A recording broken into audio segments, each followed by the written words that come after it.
Every Monday, Danielle and I usually sit down in the afternoon to discuss what the focus will be for Sunday's message. And like the Message translation, a sermon tries to take this ancient story and teach the lesson or lessons of it to a modern set of ears. And as we were talking, my mind started thinking about a hike I led in the Adirondack Mountains when I was like 26 or 27 years old. At the time, we were welcoming a new staff to serve at the camp, a group of young people called together to be an intentional Christian community. This community that was coming to work would not only work together, they would live together and they would eat together. So bonding was critical to our success, and the earlier it happened, the better. The executive director at the time looked at me and said, "Nothing builds community like a hike." So I took the entire staff to climb Giant Mountain outside of Keene Valley in the Adirondacks of New York. And Keene Valley is just my favorite place. It never dawned on me until we got out of the van and started to hike that we had not done much in terms of getting to know each other before the hike. We had the gear we needed. Everyone had packs. We evenly distributed the weight of the packs. We knew the trail. We all jumped out of the van, loaded up, and started to walk. Big mistake. Naturally, the most aggressive, conditioned hikers in our groups took off at this blazing speed up the mountain. The weaker hikers fell to the back. And then there was this mid-range group that tried to keep up with the front and then move to the back and then get up and forward, and they were going back and forth, and finally just gave up and they'd said, "We're forming our own group." I fell to the back to make sure no one was falling so far behind to get lost, but then I feared, as a group leader, that the group in front was getting too far ahead, so I started running up to catch up to that first group, and I got to them. I told them, "You need to stop so others can catch up." They would stop and rest, but as soon as the slow group caught up to them, the fast group, refreshed from their break, got up and started walking again. And you could just hear the slower group who had just sat down go, "Oh." As soon as they caught up, they needed to start walking again. We were not one hiking group. We turned out that we were three separate groups. And added to the difficulty was every hiker in our group, while all bound by a Christian identity, had different political, social, and religious positions. And our groups were not formed by like-mindedness, but by walking pace. So people with radically different opinions were trail partners, which created some amazingly difficult conversations. And what intensified the experience was the heat of the day, the exhaustion of hiking, and the frustration with both conversation and the pace of the hike. Eventually, we had this come to Jesus moment. This group reached a fork in the road and a decision had to be made, and so we made the decision, and the fast group, as soon as the decision was made, waited for everyone to catch up, and then, like they had done before, got up and said, "Okay, let's go." But this time, the slow group revolted. Words were spoken. They weren't just spoken, I believe they were screamed and yelled. And I don't think I can share any of the words that were shared here in worship. The group was absolutely collapsing, and they were collapsing from a lack of leadership. I was the one that was failing, and it was just this big, huge fight. And it reminded me, my first year working at the camp, we had a guy that ran the kitchen who came out of the military, and he ran this kitchen with precision. Boom, boom, boom, boom, you have to do this. And I was in a position that I had no experience with. I didn't know how to do, so I was learning the job and doing the job at the same time. And every day I would come into the kitchen, and he would look at me and goes, "Eric, in this business, you either sink or swim, and right now you're blah, blah, blah, blah, blah, blah, blah, blah, blah." So as we sat there on that hike and I'm watching all these people fight with each other, all I could think of is blah, blah, blah, blah, blah, blah. I'm dying out here.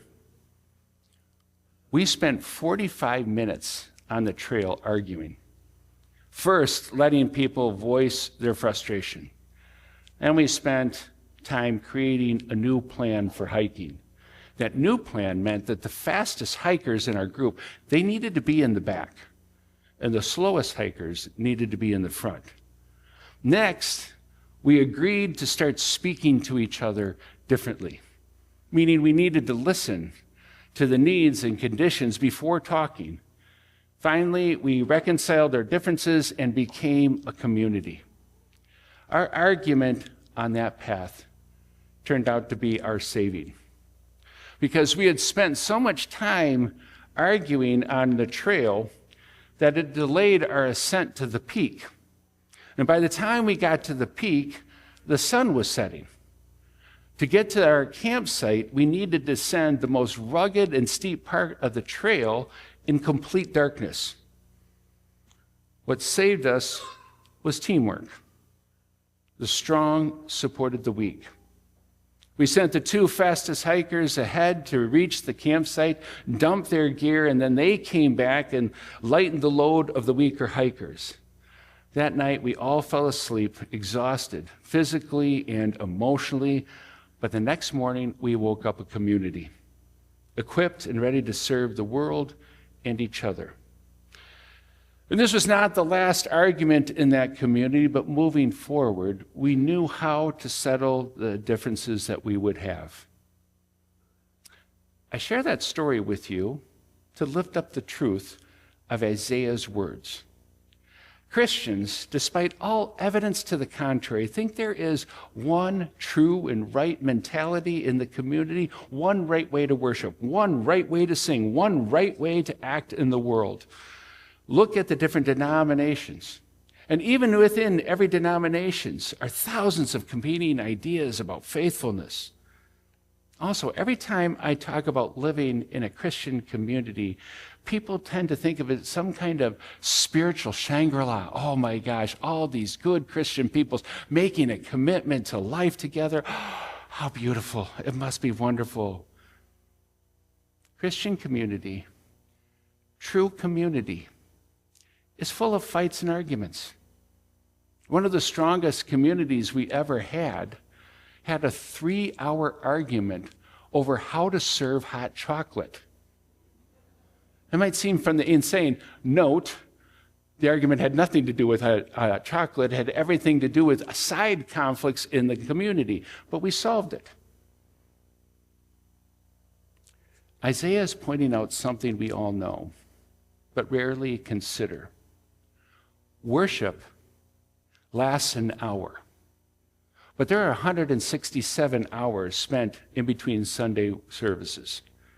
When Isaiah says, this is the kind of fast day that I'm after, he's directing your attention towards the 167 hours of the week.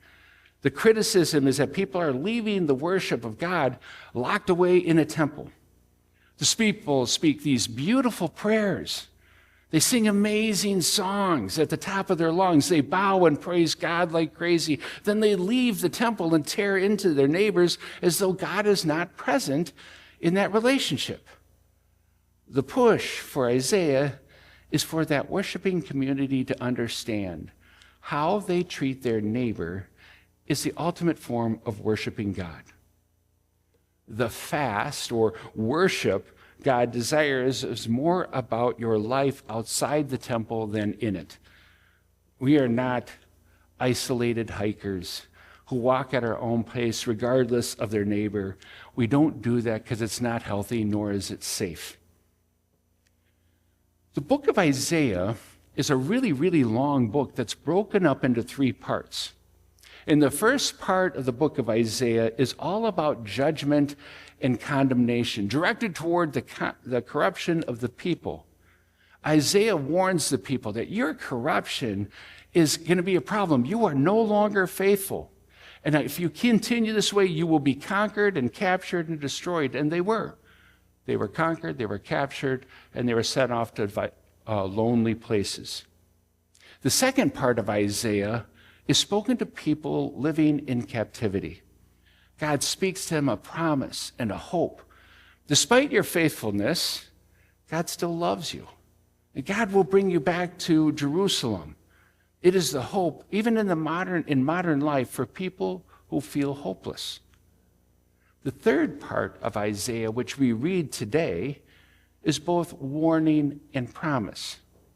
The book is directed at the people who have returned from captivity, who are now living in Jerusalem. For decades, as they lived spread out all over the land, they just said, oh man, that whenever we get back to Jerusalem, all of our problems are going to be solved. We're going to get back closer with God. Everything is going to be good, except they come back to Jerusalem and nothing's changed. The change of location doesn't do anything. And they continue to live as they did before for their own destruction.